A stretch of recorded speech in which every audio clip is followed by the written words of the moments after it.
What's up? Prince Sports here. Don't forget to comment, like, subscribe, and all that other good stuff. All right, I'm going to get straight to the funk. Shout out to Colin Wins, okay? Now, we had a little back and forth debate talking about Kobe and rather he's in the top 10 and should his legacy should he be compared to Shaq? You're damn right his legacy should be compared to Shaq. All right? They was both superstars that won championships as alphas, okay?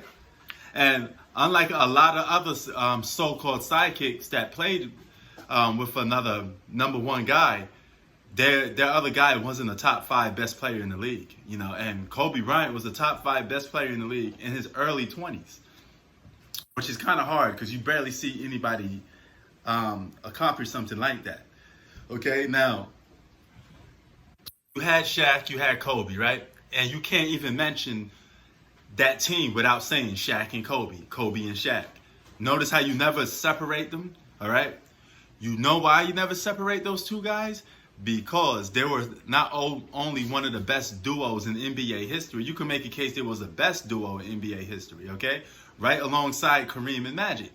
Now, whenever you're a superstar and you play with another superstar that's a top 5 talent and possibly a top 10, top 5 all-time great, then your career gets penalized because you're playing with another all-time great. It's not like you're playing with a Scottie Pippen, a guy that won't even crack the surface of a top 10 or crack the surface of a top 5 or was even considered a top 5 best player in the league while you were winning, okay? So that's the big difference, okay? Nobody never said, oh, Scottie Pippen's going to win an MVP. No, you know? We never even looked at him like that. And when the difference between Jordan winning and everybody else winning, all right, Jordan was the alpha, the number one guy for every single one of those championships. As a matter of fact, he was the best player on the Bulls from the minute he got drafted, okay? It was his damn team. He was an alpha for that long. It's the same with LeBron. He was an alpha since he got drafted by the Cleveland Cavaliers. This is an edge he has over Kobe. He's been an alpha longer, and he's been more dominant, and he accomplished more individual things than Kobe Bryant. But let's not get that twisted. That still doesn't mean Kobe's not a top 5 best player in the league.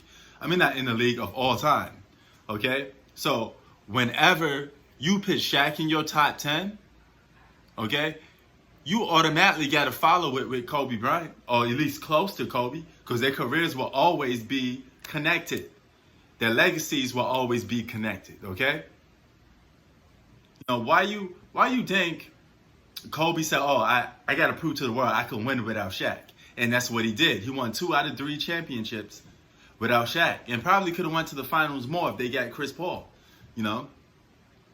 And he noticed the importance of being the alpha and being the number one. So that's why he had to break away from Shaq, all right? And Shaq noticed this. Why you think Shaq, when he won with Dwayne Wade, the first thing that guy said he was thinking about was, hey, Kobe, tell me how my ass tastes. You know why he was saying that?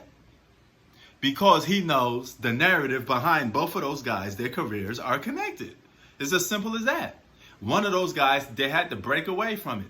Now, you can make a case, rather who you think is better, Shaq or Kobe, who should be ranked ahead of each other. That's irrelevant. My main point is, they belong together in terms of legacy and connection, okay? It's not the same legacy and connection that Jordan and Pippen have, okay? Jordan and Pippen share the same career, but they don't share the same legacy. What I mean by same career, meaning that whenever you talk about Michael Jordan, you could talk about some of his teammates, which was Scottie Pippen, all right? But you can never put Michael Jordan and Scottie Pippen in the same sentence because there never was. But you could put Shaq and Kobe in the same sentence because they were both 2 superstars. Scottie Pippen, all-star, not a superstar. Michael Jordan, superstar. Big difference. Kobe Bryant, superstar. Kareem, superstar. Magic Johnson, superstar. Why is Magic Johnson not in the top 5? Not in the top 5, sorry. Why is Magic Johnson not considered the GOAT? Is because do the rules of basketball, do how many of you use the same criteria to rate your top 5 or top 10? Magic got penalized for playing with Kareem. Because when you talk championships, okay, don't tell me it don't matter. Okay, because when your favorite player got championships, the first thing you bring up is how many championships he got. But the reason why Magic is not the number one on your GOAT list is for a simple reason, because he played with Kareem. And you always mention that. A lot of people always mention that because his career gets penalized. It's the same thing with Bill Russell. He got more championships than everybody. But why is Bill Russell not number one for all of you people? None of you had even Bill Russell on your top 5. You know why? Because he got penalized for playing with multiple All-Stars. And I said he was the most overrated star of all time, which he is, because his individual numbers don't match his team success. In order to be the GOAT, both of them have to match. Okay? You got to be stacking the deck. I want a cheeseburger with the works. Okay? What I mean by that, you got to give me everything. I want extra onions, extra tomatoes, extra lettuce. Overstuff that bitch. Okay? That's what I want when it comes to being the GOAT of all time. Because in order to do that, don't you have to have major team success and major individual success, okay? There's a lot of players that got one of the two, but not both of them in the same fashion. Even Kareem was a sidekick for sometimes. So you got Kareem in your top 5, but he played sidekick role to Magic because Magic stole some of those finals MVPs and won regular season MVPs underneath while he was still playing with Kareem. All right? So, but they both get penalized because they play each other. Shaq got penalized when he played with Kobe. And the only reason why Shaq is not ranked higher, or some people say Shaq underachieved, is for the simple fact that he couldn't win until he got Kobe. Keep in mind, he had other superstars before Kobe. So that knowledge it's not just about having superstars. Can you win under it? He went to the finals with Penny and got swept. Okay? You had another superstar by your side, and you could sit there and say on paper that Orlando Magic team looked it better. But y'all got beat by Hakeem and a bunch of role players. When you had 2 All-Stars. You had Shaq and Penny Hardaway. And you had a decent squad. You had Horace Grant, who was just coming off an All-Star year. Okay? So technically Shaq had multiple former All-Stars and 2 All-Stars, him and Penny, and still couldn't get the job done. So, and here's another thing about that. Even though Shaq was considered the number 1 of that team, keep in mind Kobe was that dude going up against Allen Iverson, Reggie Miller, T-Mac.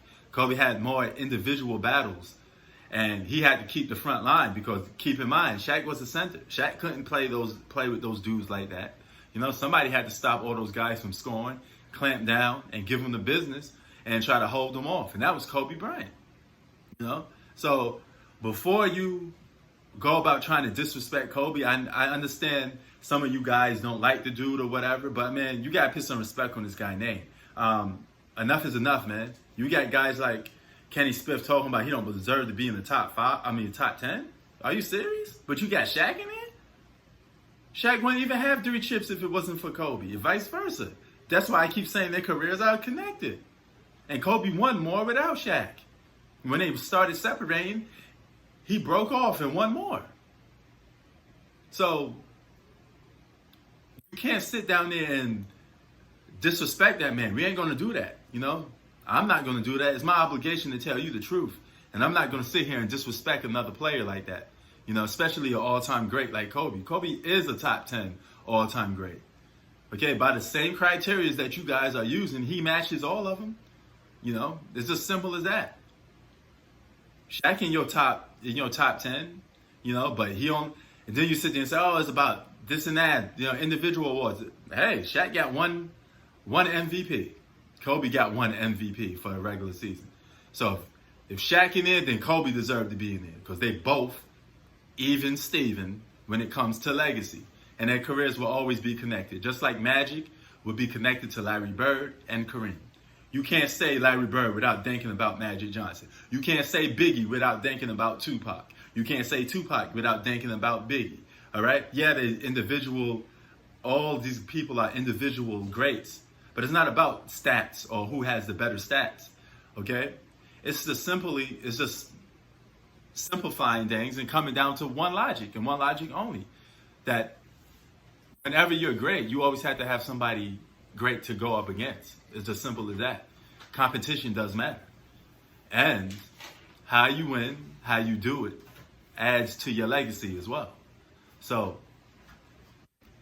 shout out to Kenny Smith, even though I disagree with him, but you can't throw dirt on Kobe's name like that. You got to respect that man. Okay, it's just simple as that, right? And he beat some of the greatest players in NBA history.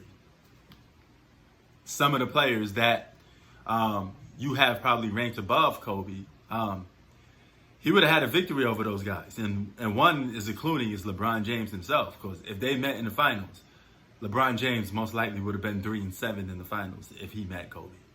That's just the honest truth. So keep it a buck, man. Keep it 100.